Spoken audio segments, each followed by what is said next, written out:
Welcome in. This is the Way Spiritual Dojo, the path of unconditional love. Today we have a guest. His name is Malik Loves Y'all. Now, Malik, before I introduce you and just like your background, where did Loves Y'all come from? Yeah, man. So it actually came from Instagram. Shout out to Instagram. When I was first hopping on the gram, I was trying to figure out what I wanted my handle to be. And at that time of my life, I was hyper focused on spreading love to literally anybody that I saw, anybody that saw me. Like one of my prayers is that that from someone just feeling my energy, from someone just glancing in my direction, they would feel this love, this intense love and gratitude and joy. And so I was like, well, what is the name that I want to put out into the universe? And because names are so powerful, right? They're the things that we hear multiple times a day. People utter them, right? When they think of us. And so I was like, Malik loves y'all. Like I want everybody to know that they are loved in some way, Hmm, if not by themselves, by this dude named Malik, at the very least. And so that's how that started. let's go. Yeah. Yeah, that's you definitely exude a very loving energy in general. Is it an official last name?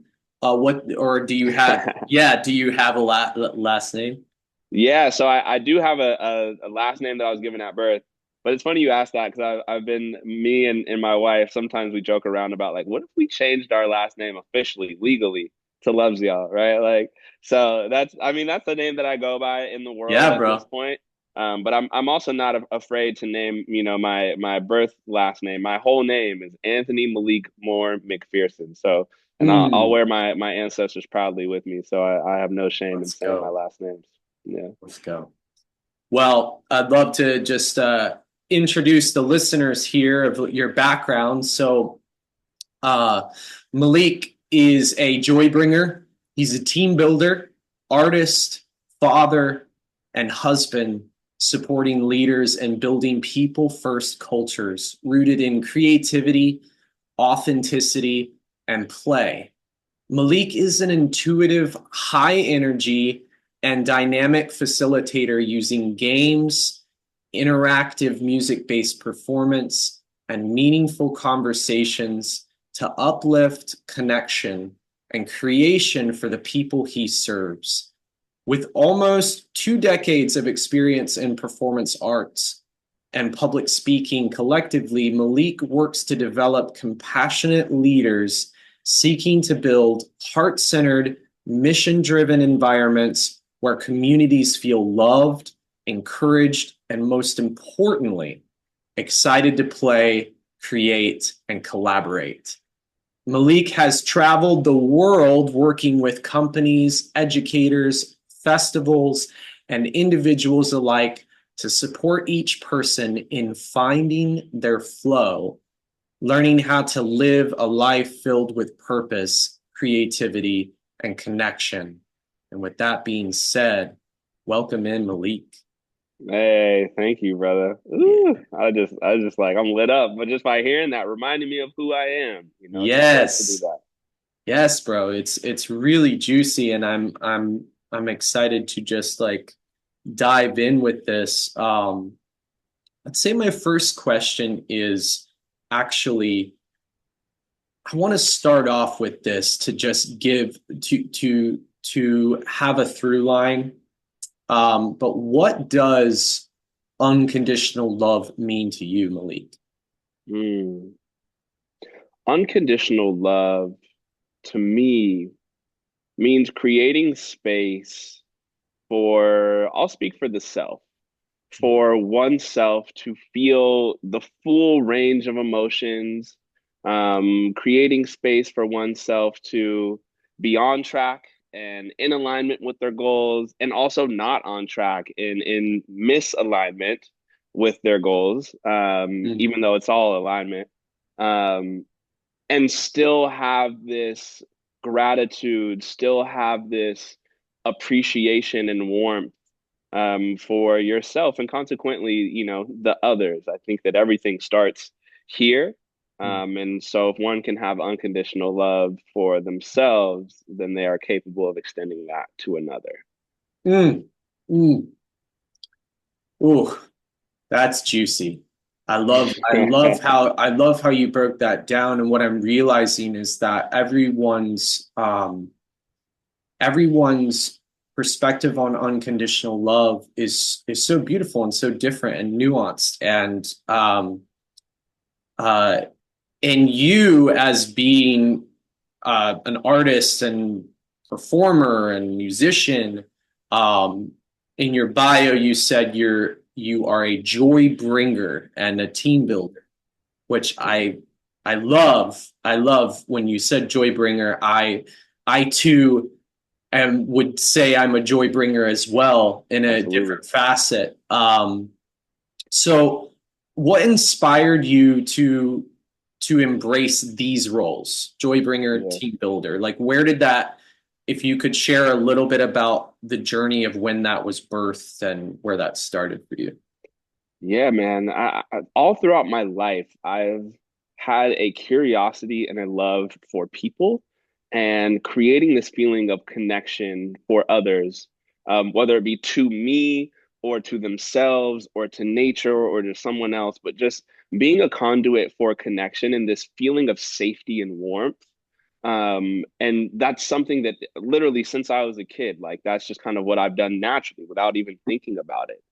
And as I've stepped into the version of myself who is, career driven and all that kind of stuff, um, I realized that even in any job that I've ever had, regardless of the title, the thing that I actually ended up doing best was helping people feel empowered, was helping people feel inspired, and helping people feel safe to be them.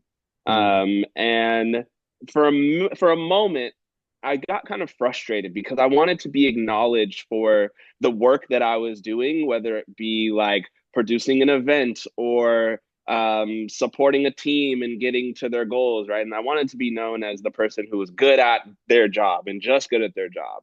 But instead, every time after an event or after a project was done, people would comment on like, wow, like your energy is just so amazing. I loved working with you. You just brought a light and a radiance. You made me feel so comfortable and confident. Like the emphasis was on how I made them feel rather than the work that I did.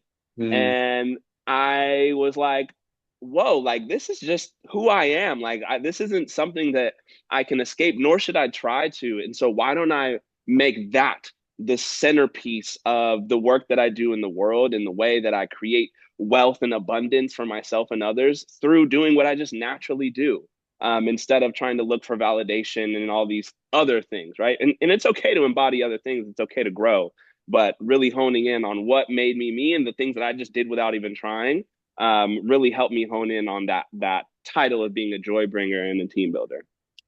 beautiful.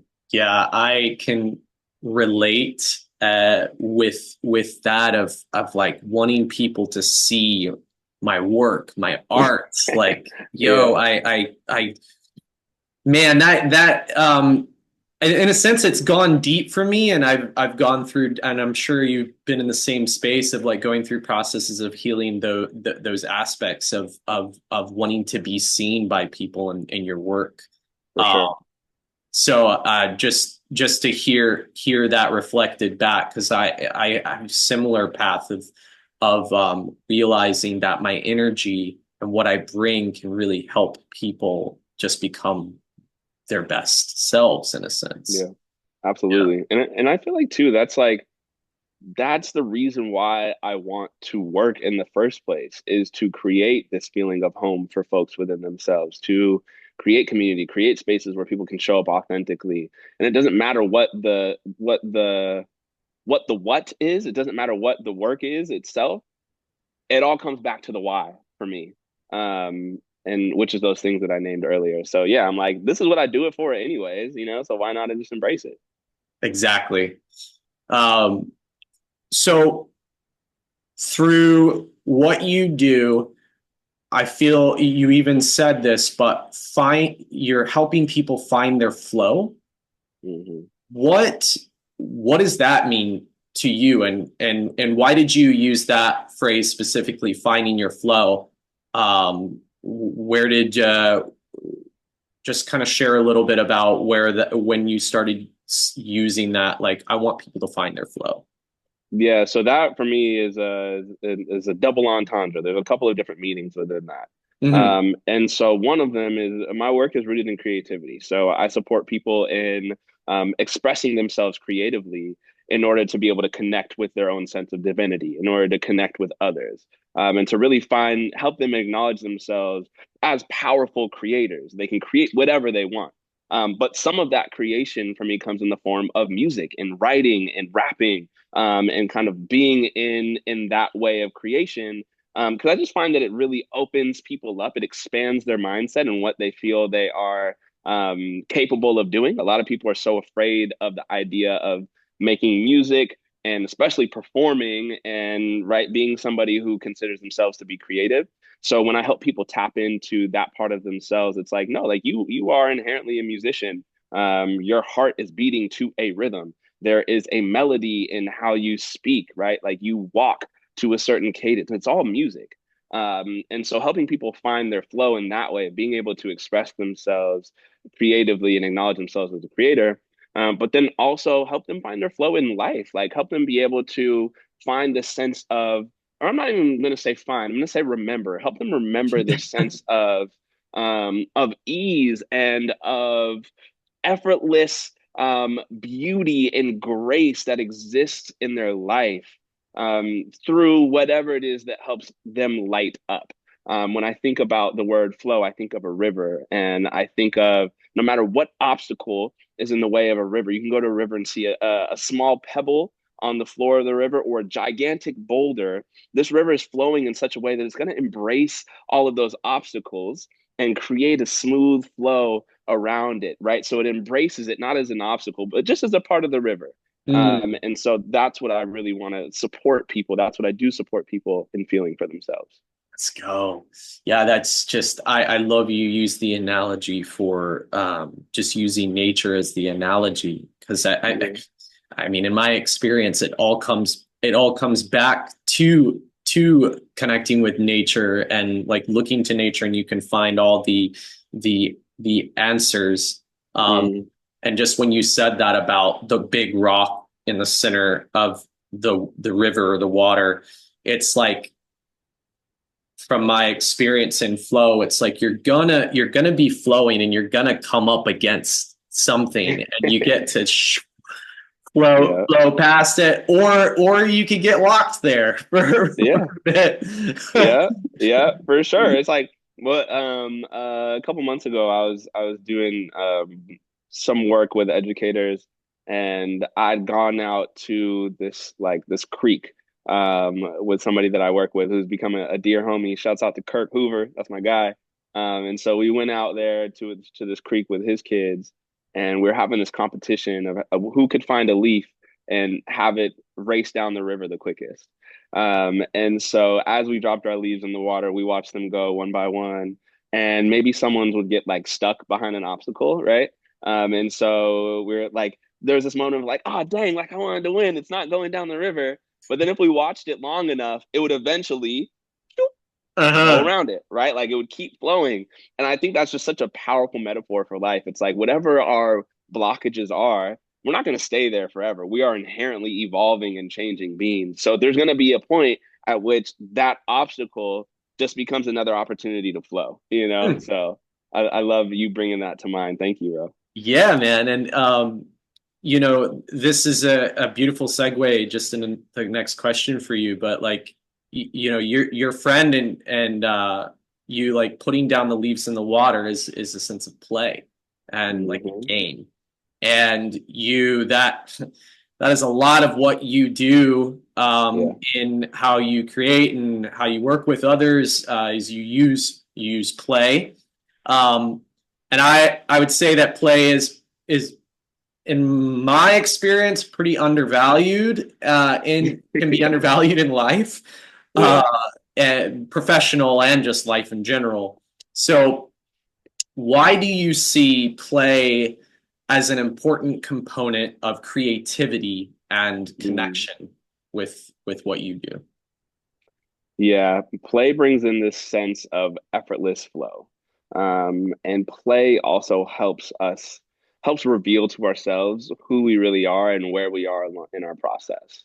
And so when it comes to creativity, for me, what did Albert Einstein had this quote that I think it's like intelligence is just creativity having fun or something along those Ooh, I lines. like that. And so in order to really tap into our infinite potential, in order to tap into flow and grace and ease, I think having fun is an essential part in all of that. When we have fun, possibilities are illuminated, our solving skills come online, and any obstacle or any challenge that we encounter then gets funneled through this lens of fun. And so it stops being so hard and just becomes another opportunity to like level up in the game. And so I think that play, when it comes to creativity, is just such a powerful inspirational point, and allows us to really go beyond our boundaries, which is what creativity is meant for, anyways, and bring something out of ourselves and others that maybe we didn't even know existed. And to have a smile on our face and feel good vibes while we're doing it. Like what's better than that, you know? Yeah. Yeah, because when I first saw you doing this work, you've been doing a lot of it with kids. Yeah, you Yeah. travel to different schools, Yep. um, and then you're helping adults too Yeah. in the process. Have you seen like when you've been working with kids in the space, uh, like what happens to the adults around you? Yeah, man. The adults, I see this look of awe and remembrance, of themselves. It's like they're seeing this child, especially like in the education spaces, right? Going into elementary schools and middle schools. These teachers see these kids in this very certain context every single day. And so they start to um, form beliefs about who this child is based on this very narrow context that they observe them in every single day, right? Mm, And there's no judgment there. That's kind of just what we do as humans, mm, right? But then when they get to see that same child who maybe they have formed the opinion or belief that they are disruptive, maybe a child who they believe can't pay attention, or somebody who they feel, is just not a good student, when they see that same kid being lit up and inspired and singing along and wanting to come up and perform in front of the school, when they see them clapping for their other classmates who came up and performed and really being engaged and attentive, they start to remember that the limitations and boundaries that they have created for others and consequently themselves are just made up things that they've created, and that they themselves can extend beyond those boundaries, right? If the problem kid all of a sudden became a model student, it completely shatters what they think is real, right? And then so I see them starting to have this look of like, oh, like, whoa, that's possible. And then when I get to work with them, they've seen the work that I do with the students. So then they're a little bit more open to then diving into the things that I have in store for them. And then once we do that, like it's a wrap, man. Like these people just like one of my favorite things in the world is having adults come into a session and having the energy of like, bro, I do not want to be here. I'm really nervous. I heard that we got to like sing and dance and play. Like, ooh, I'm not about that. I really do not want to do that. It's going to make me very uncomfortable. To then those exact same people being so lit up after the session and mm. being the first people that come to me and be like, oh my God, this was amazing. Thank you so much. I didn't even think that I could feel this way. I really appreciate it. Like, that's my favorite thing in the world. And it happens every time, which is really cool. Oh, oh. I just got like I could definitely feel some emotions coming up there because that's man, it's I mean, and we can, I feel I'll just say I can relate with those moments of like having something that I don't normally do, like it brings fear up within me Yeah. and you're you're unlocking that authentic aspect of them that they've forgotten, which we Hmm. keep bringing up remembrance. And I love that you keep bringing that up, because it's those fears that show up are like, it's like a key. It's like a Mm. key to remembrance. Mm. That's Yeah. real, bro.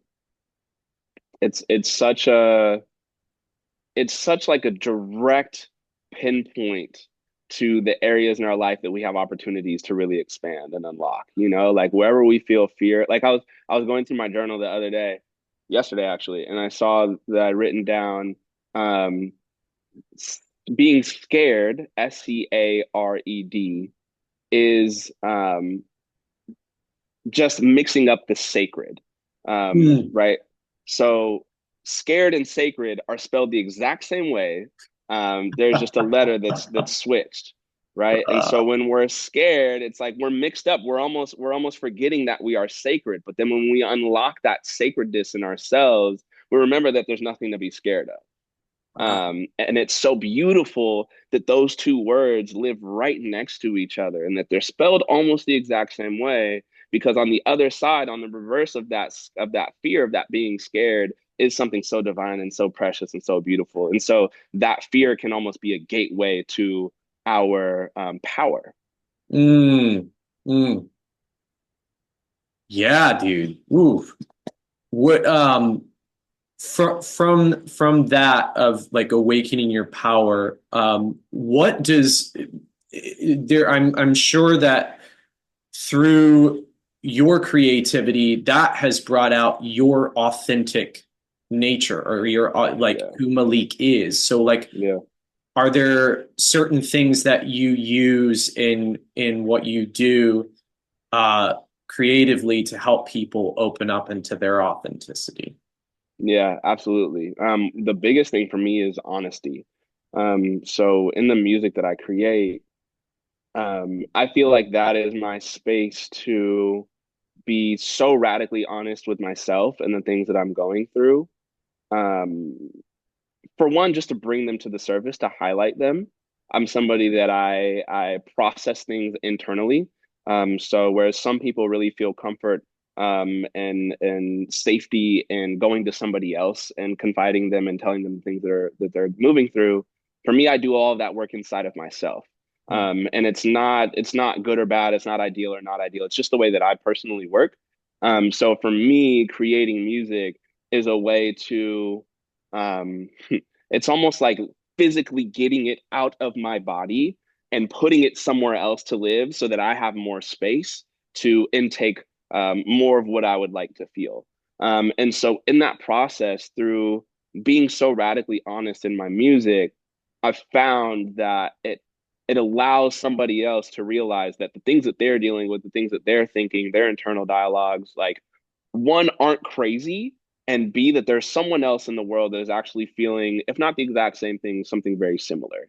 Mm. And so, as human beings, we're innately social. We need each other in order to survive. That's why solitary confinement is one of the harshest and most dangerous punishments that we can do to a human being, right? Because we're not meant to be alone.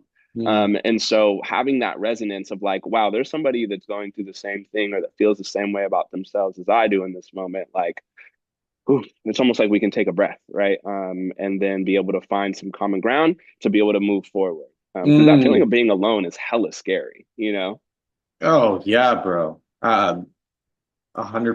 Like, and I don't know. It's it's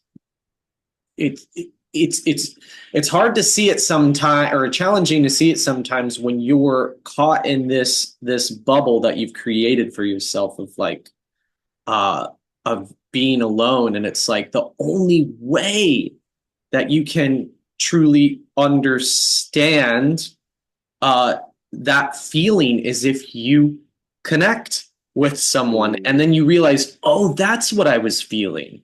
yeah. I was feeling that sense of I mean, being alone goes even deeper. It's like that sense of longing for connection, but it's like you can't really put it into words till you um Yeah. So a question that I have for you is you you said that you build people first culture or people Yeah, first. So can you yeah. talk a little bit about what that means to you?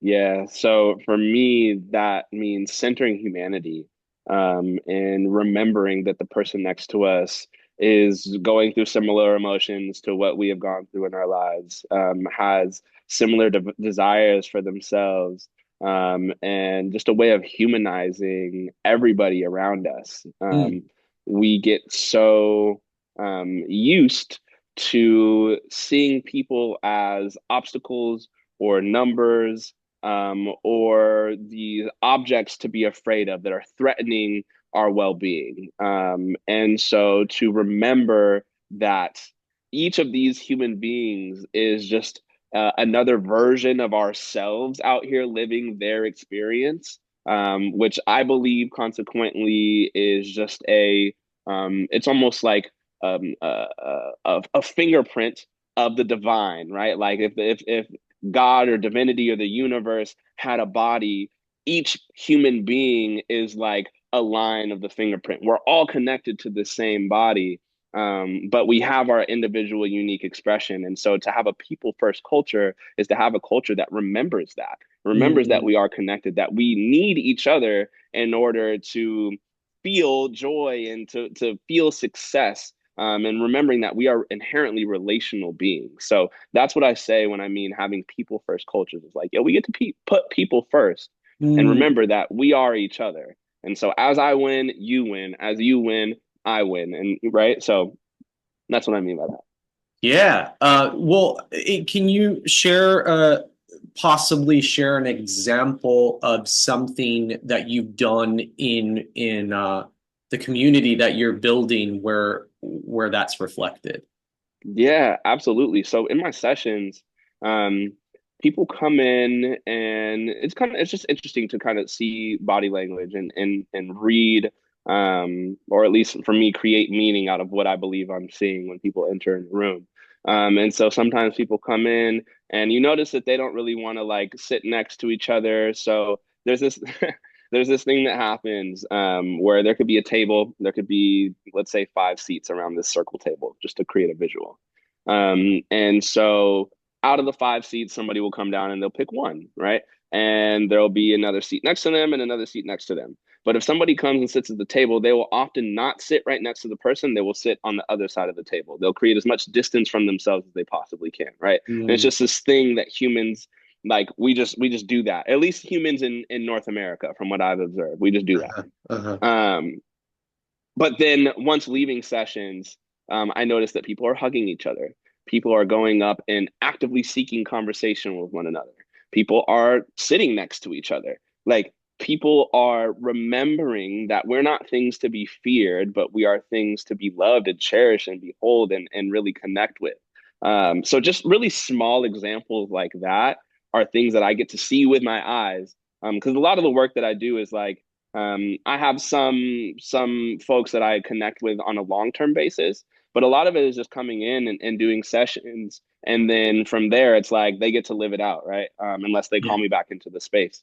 So it's really nice to be able to see some of those real-time things happen, as far as that connection. I just got this image of you because it's kind of like you're a magician in a way. Like you come in and it's like this kind of energy and then Yeah. you're out. But it's like you're putting that magical dust on the group so that then it Yeah. just gets infused. Yeah, that was just Yeah. the image that came in. I love that, bro. That's so dope. I mean, I think part of this life journey, or at least what I'm learning from my work, is like I love having the consistent touch points with people. I love being able to meet up with people weekly or monthly and to continue the work. But there's also something really powerful about dropping a little drop of inspiration and then allowing people to integrate it in ways that feel good for them and to allow them to go on their path and their journey, and discover what works for them rather than me, walking with them the whole time. Yeah, it reminds me back of just like the seed. the Hmm. seed being planted. And you can see what is birthed from something that comes from that place of love. Yeah, Yeah, absolutely. yeah. Um, can you share a just so share a transformational story with me? And this transformational story, it could either be something that is like, and it's the first thing that comes to your mind. So it could be something that you've was like impacted your life for you, a transformation, or it could be somebody else's transformation that you've seen. Um, Mhm. so whatever comes up for you first. There's a few different things that come up. Yeah. Um, One that I'll share though now is when I first started doing this work. So this is for those of y'all listening, like the work that I do now, it hasn't always been this way. Like I started in a completely different lane, and it's kind of just morphed and formed through time to me really working with adults and working with youth and connecting them to themselves and others through creativity and play. But when I first started this work, I was doing like one-on-one like Zoom sessions with kids. And so there was a student that I had, we started working together when he was 8 years old. And this kid was just such a bright light, had so much energy, was so intellectually just like vibrant. But there was a lot happening in his personal life. And so he had I think he had like his parents weren't together. He had a stepmom that he was living with. Had a new like baby brother. Like was living in a mixed family. Like just kind of a lot of things that were happening for him as an 8 years old. That 8 year old that like for anybody would be really tough to process. And so that manifested in his um, exhibiting behavior at school that wasn't favorable to everybody else's flow. And so this particular kid, ended up going to the principal's office, I think like 100 times in 1 year, like had gotten 100 write-ups. Mm. Um, and so it's just really needing a point of connection and really needing somebody outside of his own family to really just guide him and be there with him and kind of just be like a homie, a big brother kind of thing, right? And so our connection ended up being through music. So I was teaching him how to write songs and make beats and express himself in that way. And little by little, like throughout my work with him, I think after about 2 years, so mind you, when we started, went from having 100 incident reports in 1 year to then I think at the end of like 2 years of us meeting consistently, the same kid became student body vice president. And Wow. he was using the rhyme schemes that we had worked on together and some of the techniques that we had worked on to like craft his campaign speech. He ended up being like, he ended up doing a performance, right? Like, ended up being the kid that I think in third grade, when they were learning about literary devices, which is something that we worked on, he actually ended up going and teaching the class all about literary devices because of the work that we had done together. So just kind of seeing this transformation in him throughout our time working together had been a really powerful indicator that like this stuff works and there's power in being a consistent, caring, loving presence in somebody's life and kind of see how that can help them transform. So that's one thing that really sticks out. Mm. Yeah. Wow. And how old was he? He was 8 when we started working together. So then when he became student body vice president, he was like Wow. 10 or 11. Yo, I mean, like that's wild, his age, because when you say that, I'm like, that just feels like a very, honestly, 2 years and he's doing that, like with it just it feels like very learned very quickly, but it Hmm. obviously blossom. It was something that was innately already within him that you helped blossom, which is just like super powerful. Yeah, man. No, he's awesome. Like he's such a cool kid, and even now he's out here just balling out, like being such a great human being in the Let's world. go. And also too, I will say that this, like, I love to tell that story. But I also love to give the caveat though that it wasn't just me. Like he had an amazing support system, Mm, and people around him and his family, his stepmom, his dad, who are just awesome human beings in themselves and really poured into him and created the opportunity for us to connect.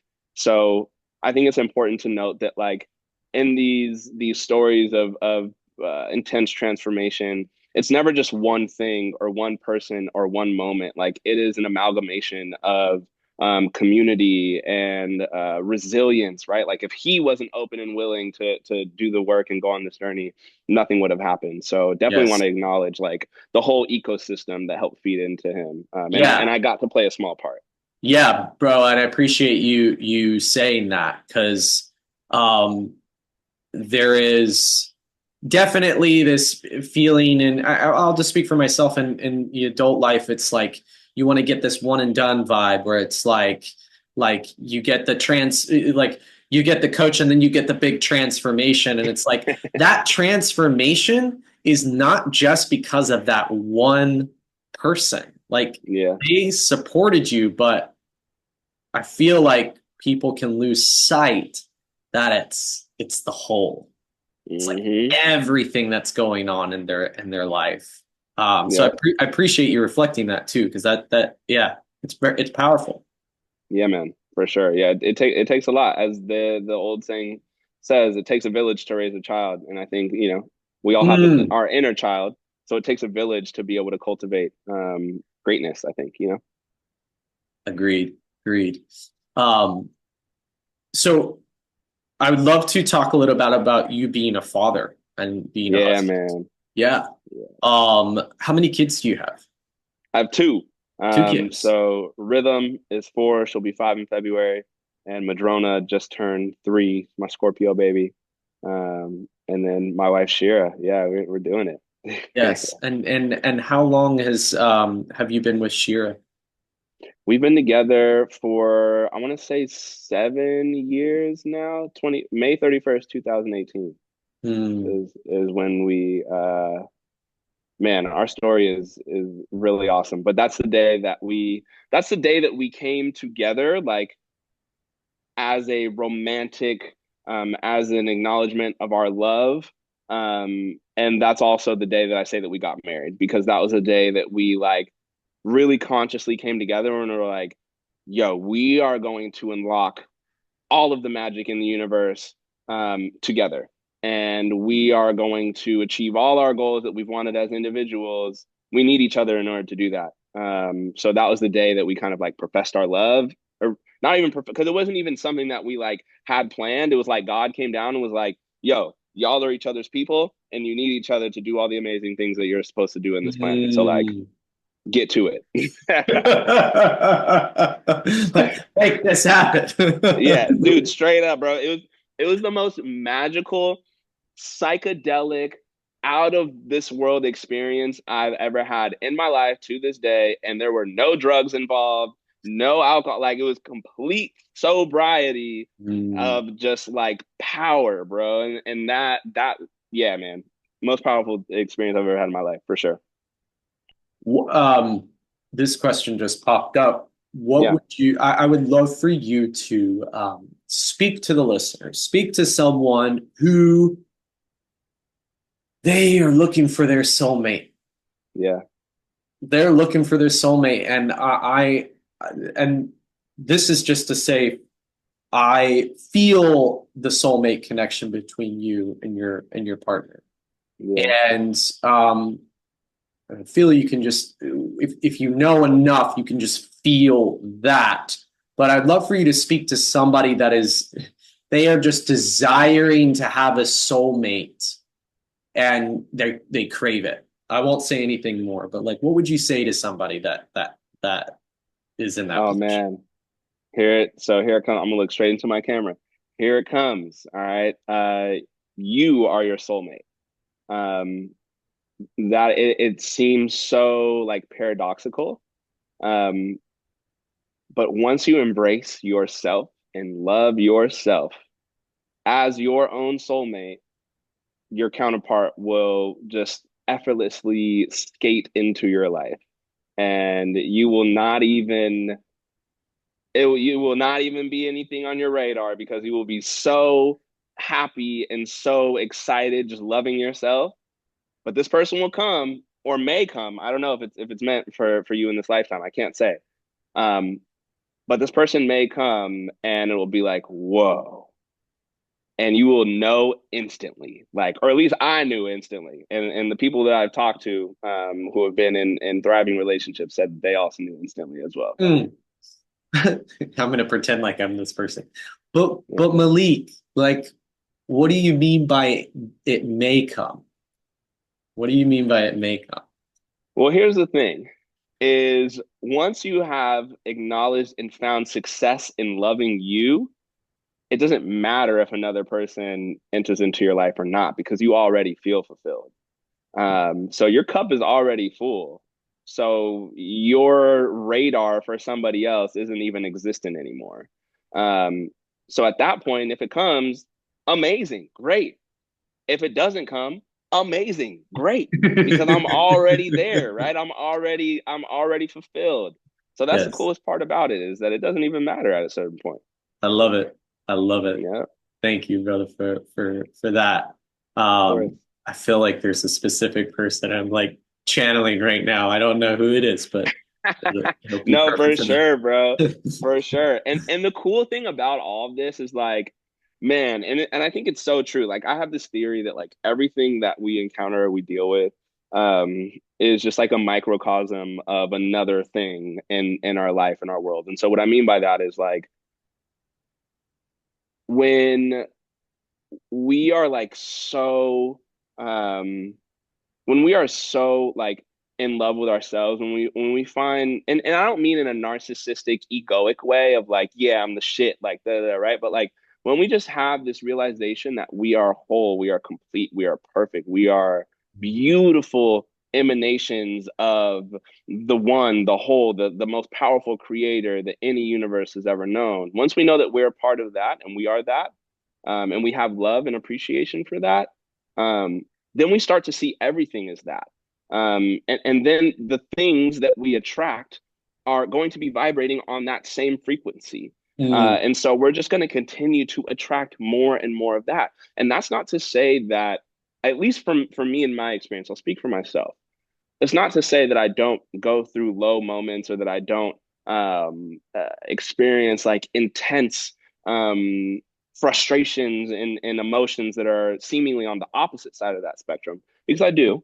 Um, but I think it means that we can embrace those things with an openness and with an appreciation that maybe we didn't before. And so I'm finding even now in my life that I'm really appreciating my lows in a way that I never had before. And in so doing, I actually end up getting revelations that are really, really powerful that help me go to the next level. Um, so yeah. mm, beautiful. Yeah. Uh, Talk to me a little bit about, being a father with your children and this, this family Yeah. that you're a part of and that you've worked together with. Tell me a little bit about what you have learned from being a father and a husband and translating that into what you're doing, building other teams and other Yeah. communities and families. Like, what have you learned in that process?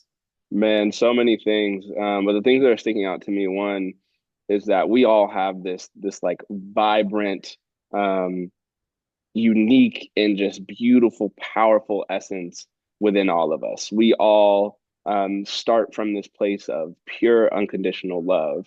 And how do I know that? Because we were all once babies. And so, regardless of the people that we were born into this world with, or the circumstance that we were born into this world with, to see a newborn baby and the way that they um, depend on and just have a love for um, whoever it is that they connect with once they're born.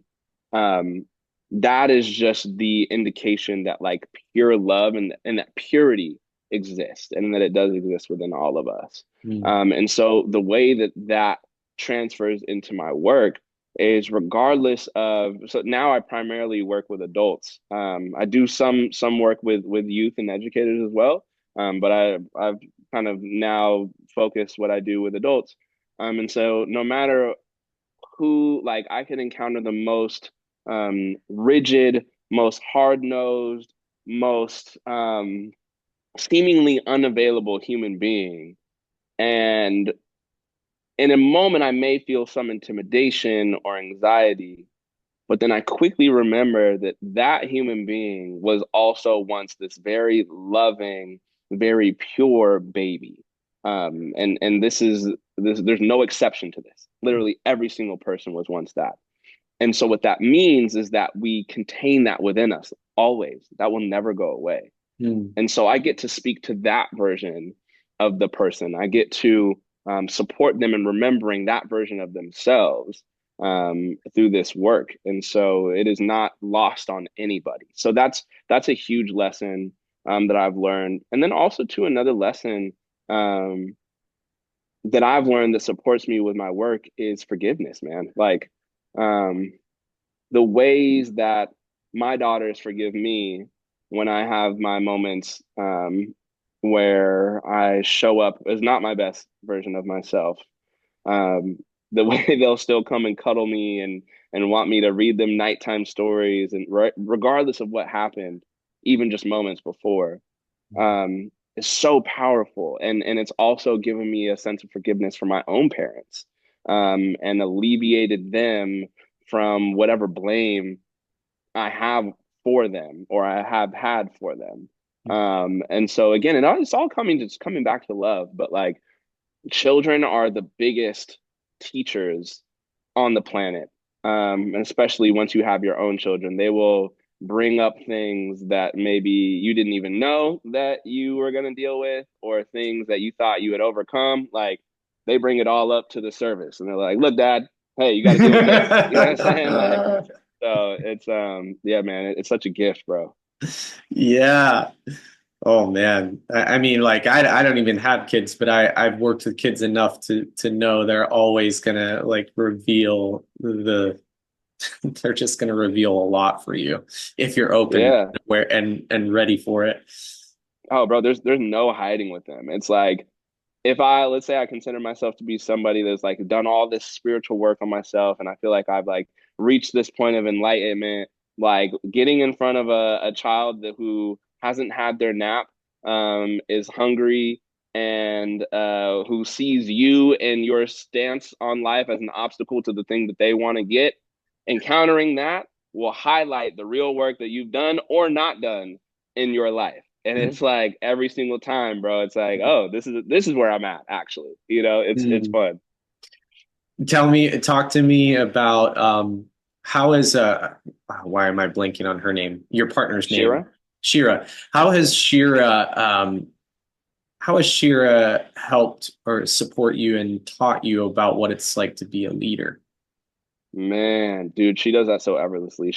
Shira, so before her and I got together, romantically and became, an item.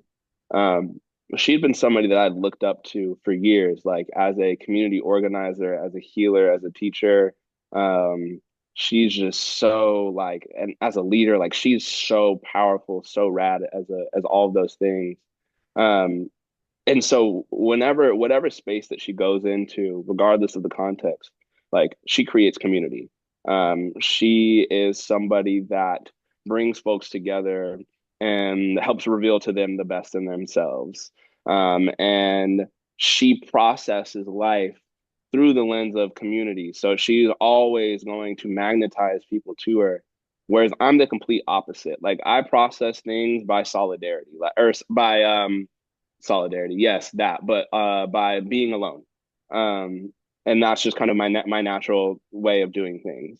So she's taught me that like I actually get to get outside of myself. I actually get to seek help. I actually get to seek community. And I actually get to create space for others to come together. Because there's so much medicine that I have in my own journey and who I am as a human being, that to hoard all that, to keep it to myself, is actually doing a disservice to my being. it's doing a disservice to my purpose and to my existence. And so as relational beings, like I am wired to share. And so she just does that so naturally and just really inspires me, bro, all the time. Like she's so dope. Let's go. Yeah, man. Let's give it up for the Powerhouse. queens. For real, bro. Like, man, she, and just in every way, bro, she's leveled me up, like by just being in relation with her. Like, Hmm. yeah, man, I've evolved so many times over, just being in her presence. So, Hmm. Hmm. Beautiful, bro. Um, Tell me a little bit about what is there. Are there any things that are happening in the future for what you're doing that are exciting you right now in your life? yeah, man, absolutely. So I just started this team building joy venture. This is really new. Before that, like I said, I was focusing the work that I'm doing on educators. And so now I've opened it up to involve people in all industries, in all walks of life. And so really being at the forefront of this work is really, really lighting me up. And I'm like, yo, like, how do I get to create every single workplace as a space that is rooted in joy, that is a space that is rooted in authenticity and connection. Um, and also like business. Like business is something that I have shied away from for most of my life because of the beliefs that I've formed around money and what it takes and all this stuff to have it, right? So to be able to dive into a place of like creating myself as being a wealthy and successful business person, like that is something that I'm really excited about because in that process, I get to rewire my brain and my heart to align myself in ways that I never thought I could. So that's all really lighting me up. And then also just creating too, man. Like I just released a couple new songs back in October that I'm really excited about. I feel myself really tapping into like my essence, how I've always wanted to sound, how I've always wanted to present myself to the world. Like I'm feeling myself tap into that. And these last two songs have been a really beautiful example. So yeah, man, just really excited about that as well. Let's go. Yeah. What do you call yourself? Malik Loves Y'all as your music name? Yep. Yep. Malik loves y'all. Yeah, that's just my name for everything. Because I'm like, I've always been somebody who really believes in authenticity, Yeah, and believes in showing up to everything, not necessarily the same, because different situations require different versions of ourselves. for sure. Um, but kind of with this honoring of my heart and honoring of who I've come to be in this lifetime and making sure that I remain consistent in that. And so that's why it's like I'm Malik Loves Y'all in business. I'm Malik Loves Y'all in music. Only place I'm not Malik Loves Y'all is at home. I'm daddy at home. Everywhere else is Malik Loves Y'all. So you hear that, folks? It's easy to find Malik. He Yep. just Malik loves y'all. Yeah. Uh, so I've got a couple more questions, and this question is just for speaking to the listeners. If you could leave the audience with just one piece of advice for living a life rooted in creativity, connection, and play, what would that be? Mm. One piece of advice. I would say be, I want to say be curious. Be curious. Be willing to look for the greatness in yourself. Be willing to look for the greatness and the awesomeness and the amazingness and the joy in other people. Um, be curious about the best parts of everything and everybody that you encounter. Um, because I feel like once we do that, it's like our perspective on our life and the life around us is informed by our beliefs. And our beliefs sometimes are informed by our experiences. So if we can have a belief that we are whole, that we are complete, that we are inherently beings of joy, that we just get to make magic happen as we breathe, as we wake up in the morning, then that's what you're going to that's what you're going to start seeing in the world. That's what you're going to start experiencing in the world. And you're going to have no choice right? Because it's just going to be emanating from you. So that's what you're going to be attracting constantly. And even in the harsh moments, you're still going to see that magic. And so I'd say just be curious, man, because it's there. Mm. But seek it out and you'll find it. Curious, be curious. I adhere to that advice in my life. My email address is Jared's Curious World. Uh, Yeah. but yeah, just I resonate with that, and it really comes back to the child, like the child. If we watch children and we pay attention to them, the curiosity is always there. Hmm. And that's how we learn too. That's how we learn about ourselves, like what gifts we have to offer in that curiosity. Yeah, So man. I appreciate you bringing that to light. Absolutely, bro. Yeah, what a Yeah. beautiful synchronicity. Yeah. My last question is something that I just I thought about this. I just asked God before I get on speaking to somebody, and I asked them, what is the age for Malik? Like, what's the specific age that I'm going to ask this question to? Mm, And it's always different. It's almost like pulling like a tarot deck. It's just yeah. the first number that pops in my head. So the number that came up for you was 11 years old. Hey. Um, so if you had one piece of advice for your 11-year-old self of walking the path of the hero or walking the path of the hero's journey, Mm. what advice would you give to 11-year-old Malik? Ooh, man. So I was trying to think when was I 11? I was 11 in 2004. And at 11 years old, that's the year that my father passed away. Mm, So that was a huge, huge year in my existence this time around. So I think the thing that I would um, say to that version of myself um, is that it's all leading to your greatness. Like my dad passing, the life circumstance that I was in, the way that I grew up, all of that is informing my story in such a powerful way and will enable me to be able to connect with people all over the world. Um, and so the thing that feels like the most catastrophic um, circumstance in my life to date would actually be a huge blessing for me. And to allow myself to feel it, to be in it fully, and also know that that moment will contribute to a lot of beauty moving forward. So to embrace it. mm, golly, yeah, that's it's powerful that that was the age when the age of your father passing, and like oof, Hmm. it's yeah.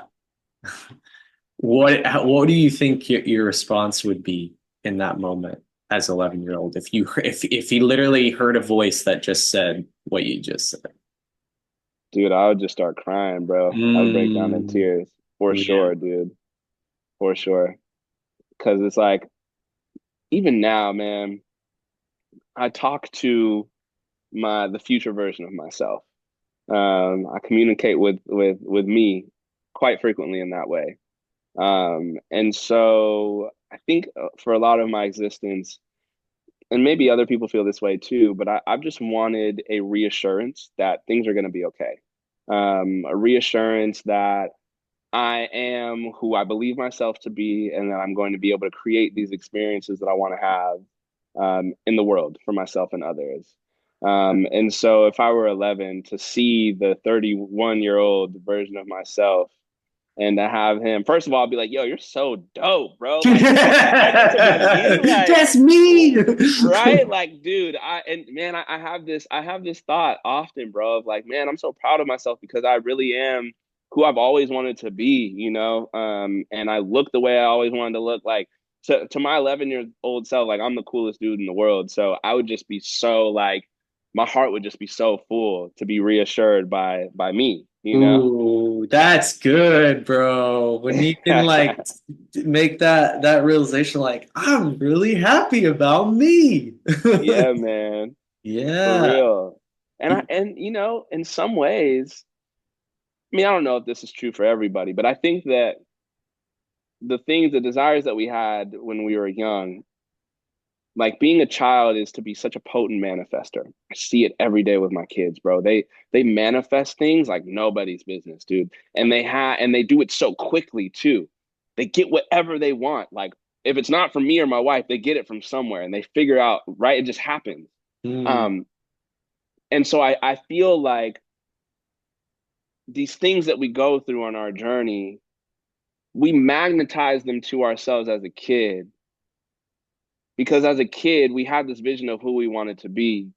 We didn't know everything that it was going to take, all the obstacles that we would get to play with, and challenges that we would get to have fun with in order to get here. But it's like we created it, you know, and it all ends up in us becoming this version of ourselves that we had dreamt up as a kid. bro. That actually just like kind of cooked my brain a little bit there. Like, I mean, that feels like a movie. Like Yeah, bro. that feels like actually like a movie. Like, but you know, as I'm thinking about that, and the things that popped in my head were like your soul is looking before it was even born. It's like, all right, we're going into this vessel, and we're going to create this life. And the little child doesn't necessarily know what's going to happen, and they're going to have all these Mhm. obstacles, but they'll know in the moment. Like with, and that's the beautiful thing about this game of life is that we know as a child what we were here to be, and Yeah, then bro. we forget, Yeah, and yeah, then we come back. yeah. Straight up, bro. It's like the game is just remembering, bro. Like it really is. Like we just get to remember, bro. Oh man. I mean, that's I can say no more to that, brother. That is a beautiful way to end this episode. Um, so with all that being said, speaking to the listeners, thank you for listening in. You know, you can find Malik Loves Y'all on all platforms, or I think all platforms. And also the podcast will, at this point, it's going to launch sometime in 2025. But when you hear this episode, Beautiful. it's going to make no sense to you. Yeah. So, with all that being said, thank you so much for listening in, and peace be with you. Peace. And Jared, before we log off Yeah, to the yeah. people, I just want to acknowledge you, bro, Oh, thank you. and just create some time to shine a light on you. Thank you for creating this platform for me to dive into the dojo and to create connections in my own heart and my own brain that I hadn't really connected before. And so just by you like reaching out and opening up this space, it's allowed for myself to really evolve like in the hour that we've been talking. So I really appreciate you for following your heart and for leading through your curiosity, through your play, through your love, and just creating a space for many people to connect, bro. So thank you, man. Mm, received, man. Received. Yeah, Beautiful. cool. That made my heart feel good.